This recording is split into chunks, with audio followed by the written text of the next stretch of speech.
बिस्मिल्लाहिर्रहमानिर्रहीम। अस्सलामु अलैकुम वरहमतुल्लाहि वबरकातुहू। अच्छी नीयतों के कमालात। मोहतरम नाजरीन, मैं आप हम सब ये सुनते और पढ़ते चले आ रहे हैं कि आमाल का दारो मदार नीयत पर होता है।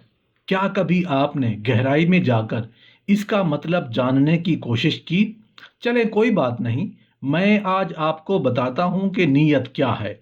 किसी काम को स्टार्ट करने से पहले अगर नेक नियत कर ली जाए तो उसके बदले में क्या कुछ अल्लाह पाक अता फरमाते हैं। इस दुनिया में कौन से वालिदैन हैं जो अपने बच्चों के लिए फल फ्रूट, खाने पीने की चीज़ें, पहनने और ओढ़ने की चीज़ें खरीद कर घर में ना लाते हों। हर माँ बाप ये सारे काम करते हैं, नेचुरल सी बात है।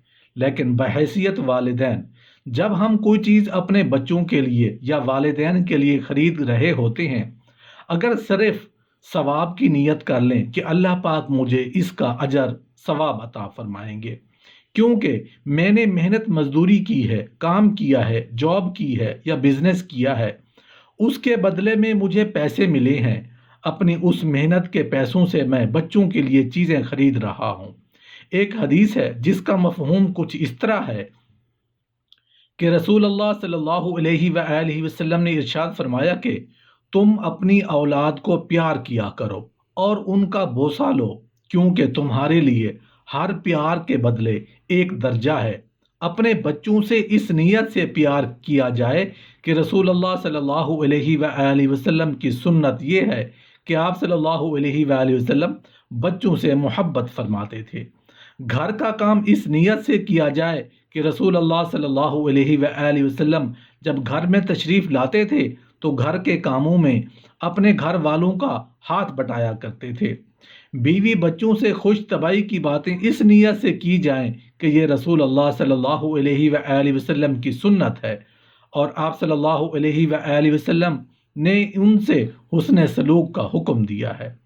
जब माँ अपने बच्चे की अच्छी तरबियत करती है, उसको अल्लाह अल्लाह का लफ्ज़ सिखाती है, तो हदीस पाक का मफहूम है कि जो बच्चा अपनी ज़िंदगी सबसे पहले अपनी ज़ुबान से अल्लाह का लफ्ज़ निकालता है तो अल्लाह ताला माँ बाप के पिछले गुनाहों को माफ़ फरमा देते हैं। कौन सी औरत है जो घर का काम नहीं करती? हर औरत, हर लड़की घर का काम करती है। काम शुरू करने से पहले नियत कर लें कि सफाई निस्फ ईमान है, मैं इसलिए घर की सफाई कर रही हूँ।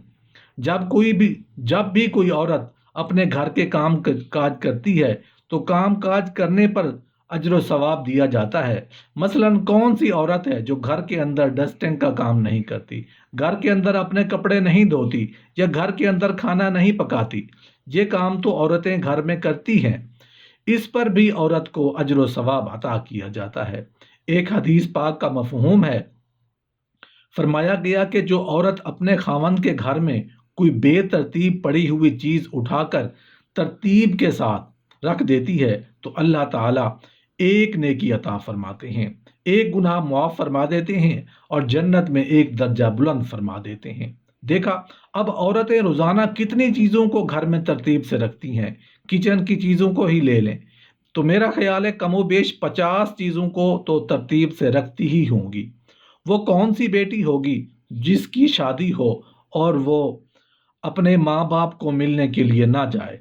सभी बेटियां आती जाती हैं, सभी बच्चियां आती हैं, मगर नीयत क्या होती है? जी बस मैं अम्मी से मिलने जा रही हूँ, अल्लाह अल्लाह और खैर सल्ला। ये नीयत नहीं होती कि इस अमल से भी अल्लाह ताला राज़ी होंगे।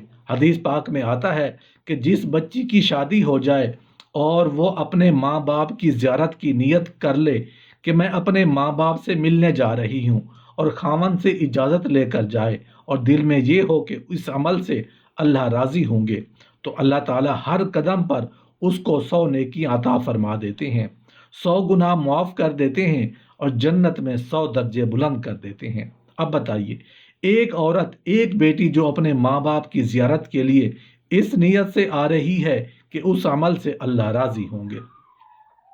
हदीस पाक का मफहूम है, हर कदम उठाने पर उसे 100 नेकियां मिलेंगी, 100 गुनाह मुआफ़ होंगे और जन्नत में 100 दर्जे बुलंद कर दिए जाएंगे। उलमाए कराम फरमाते हैं اگر بیٹی ماں باپ کے گھر آئی اور ان کے چہرے پر اس نے عقیدت کی نظر ڈالی، محبت کی نظر ڈالی جو ماں باپ کو نصیب ہوتی ہے، تو اللہ تعالی ہر نظر ڈالنے پر اس کو ایک حج یا عمرہ کا ثواب عطا فرما دیتے ہیں۔ صحابہ کرام نے پوچھا، اے اللہ کے نبی، جو آدمی اپنے ماں باپ کو بار بار محبت عقیدت کی نظر سے دیکھے، اللہ کے نبی نے فرمایا جتنی بار دیکھیں گے اتنی بار حج یا عمرہ کا ثواب عطا کیا جائے گا۔ یہ باتیں ہمیں معلوم نہیں ہوتی، اس لیے ہم ان کے اجر و ثواب سے محروم رہ جاتے ہیں۔ مہمانوں کی خاطر مدارت اس غرض سے کی جائے کہ مہمان کا اکرام سنت ہے اور مومن کے حقوق میں سے ہے۔ گھر میں کوئی پودا یا درخت لگانا ہو تو اس نیت سے لگایا جائے کہ اس سے کسی انسان یا جانور کو فائدہ پہنچے گا اور دیکھنے والوں کو اس کا منظر اچھا معلوم ہوگا تو ان کو اس سے خوشی ہوگی۔ اپنی تحریر کو اس نیت سے صاف اور خوبصورت بنانے کی کوشش کی جائے کہ پڑھنے والے کو سہولت ہوگی۔ عورت جائز زیب و زینت اس لیے کرے کہ شوہر کو خوشی حاصل ہوگی، اور مرد اس نیت سے صاف ستھرا رہے کہ بیوی کو مسرت اور راحت ملے گی۔ جائز تفریحات بقدر ضرورت اس غرض سے رکھی جائیں کہ ان سے فرائض کی ادائیگی میں چستی اور نشاط پیدا ہوگا۔ گھڑی اس نیت سے رکھی جائے کہ اس کے ذریعے نماز کے اوقات کا علم ہوگا اور وقت کی قدر اور قیمت پہچان کر اسے اچھے کاموں میں صرف کیا جائے گا۔ امام غزالی رحمۃ اللہ علیہ نے بجا طور پر فرمایا ہے کہ انسان کی زندگی کا کوئی جائز کام ایسا نہیں جسے کوئی نہ کوئی اچھی نیت کر کے ثواب کا کام نہ بنایا جا سکے۔ یہاں تک کہ میاں بیوی آپس میں ایک دوسرے سے اگر اس نیت سے لذت حاصل کریں کہ ایک دوسرے کا حق ادا کر رہے ہیں اور اس سے دونوں کو عفت اور پاک دامنی حاصل ہوگی، تو اس عمل پر بھی ثواب لکھا جاتا ہے۔ ایک حدیث ہے جس کا مفہوم کچھ اس طرح ہے کہ رسول اللہ صلی اللہ علیہ وآلہ وسلم نے ارشاد فرمایا کہ بہشت کے ایک دروازے کا نام باب الفرح ہے، اس دروازے سے وہی لوگ داخل ہوں گے جو اپنی اولاد کو خوش و خرم رکھتے ہیں، اور بعض احادیث میں ہے کہ جو شخص اپنی اولاد کو عزت سے رکھے گا اللہ تعالیٰ اس کو بہشت میں پہنچا دے گا۔ بہشت کے ایک دروازے کا نام باب الریان ہے، جو انہی لوگوں کے لیے کھلے گا جو اپنی اولاد کو خوش رکھیں گے۔ رسول اللہ صلی اللہ علیہ وآلہ وسلم کا ارشاد ہے کہ اپنی اولاد کی پرورش اچھی کرو، کیونکہ اولاد کی عزت کرنا دوزخ کی آڑ ہے، اور ان کے ساتھ کھانا دوزخ سے نجات دلائے گا، اور ان سے اچھا سلوک کرنا پل صراط سے گزرنے میں مدد کرے گا۔ حدیث میں ہے کہ اپنی اولاد کو مفید تعلیم دینا اور عمدہ آداب سکھانا اس سے بہتر ہے کہ ہر روز بہت زیادہ صدقہ اور خیرات دے۔ جو شخص اپنے دشمن اور حاسد کو ذلیل اور رسوا کرنا چاہتا ہے، اس کو چاہیے کہ اپنی اولاد کو عمدہ آداب اور اخلاق سے آراستہ کرے۔